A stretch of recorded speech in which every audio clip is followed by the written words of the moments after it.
Hey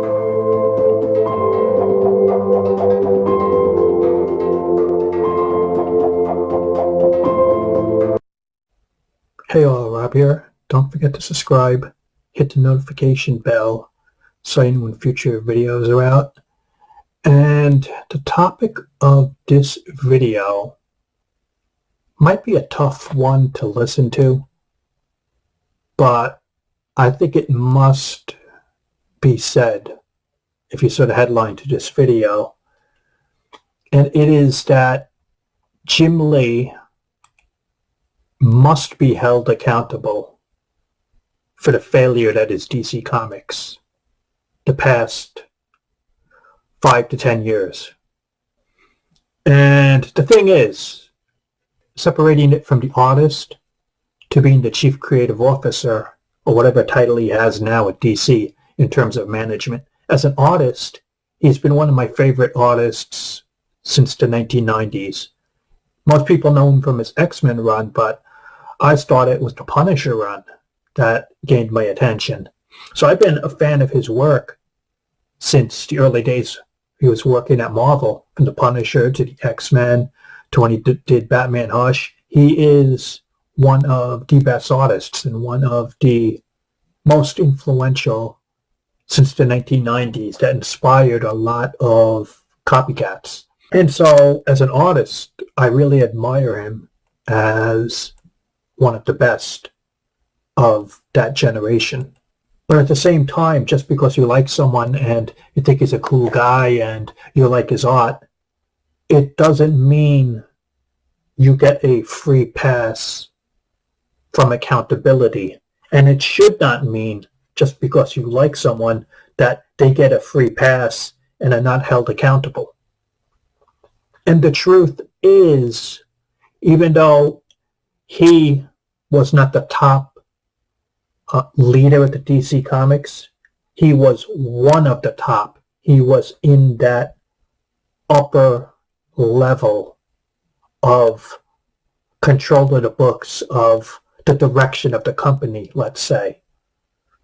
And the fact that DC has become what it has become, losing money, keeping books around, even though they're not making you money because they're promoting the agenda, the woke agenda or some cause, even though the book is losing money.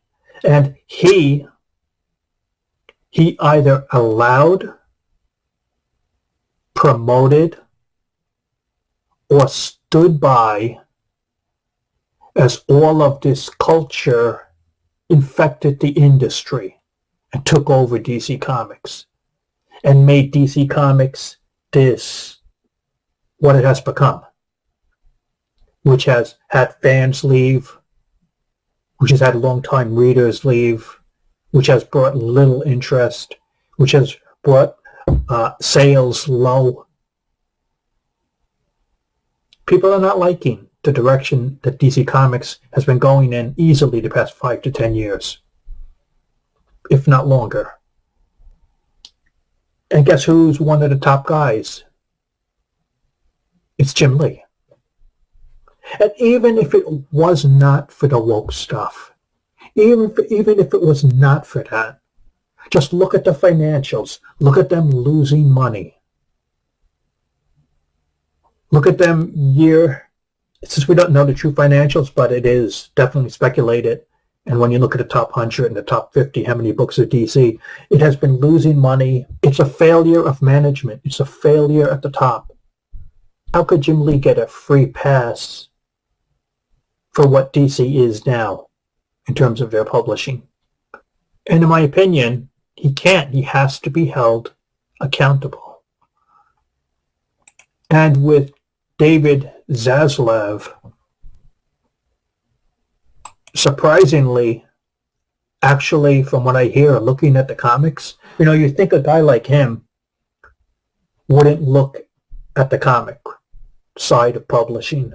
And you know what? In truth, I think Warner Brothers and others who held the DC rights, I honestly think that the comic book side of publishing was such a low priority that they never even looked at it seriously. They never looked at the numbers or even cared to, or they wrote it off because it was so small compared to movies and TV shows and other issues that are far more important. But the fact that David Zaslav and his people are going to look at the comics at the actual publishing, that's impressive because you think it would be escape their notice. And I think the last thing Jim Lee, upper DC management, wants is for the higher ups to now look at them, to look at their publishing, to look at what is going on in the comic books and to understand it. And if they look at the numbers, the financials, and they see the fan experience of what DC has become, then in my opinion, whether it be David Zaslav or others around him, the bottom line is Jim Lee must be fired. And those in a similar position of management as well with him, they must all be fired and replaced. That's only fair. You know, how could this guy still have his job when you look at what DC Comics has become right now? How can you still be working there in management? How is this allowed? I think because Discovery is only now looking at it, you know, things take time to change. But I am expecting either two things.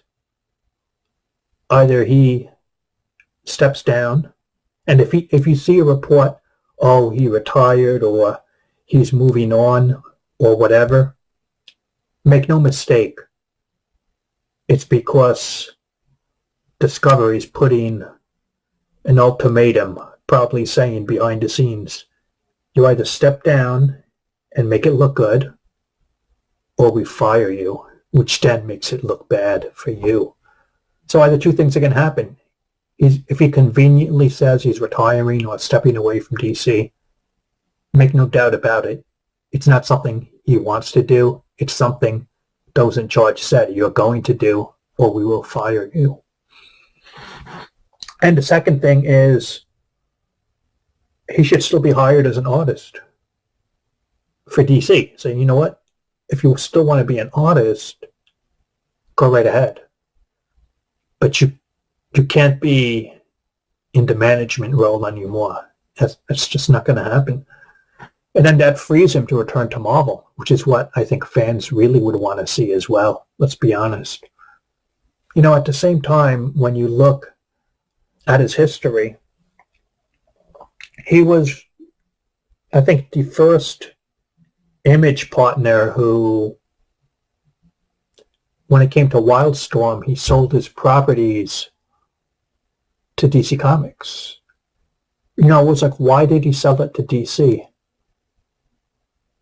And I think it showed a lack of leadership ability at Image Comics on his company. Because if his company was doing well, like the other partners were doing, why sell out to DC Comics? When I thought one of the reasons why Image was formed was so you could own your own books, you could own your own stuff. And I get that includes the freedom to sell it to whoever you want to. But the fact that he threw in his chips way too soon and just sold it outright to DC Comics proves I don't think he was good management material, even back then. Again, artist, top quality. Creativity, top quality. But just because you're good at one thing doesn't mean you're good at another. And I think as a leader of a company, as a guy in a management position, I think he was not a good leader. And that's separating the artist from the leader.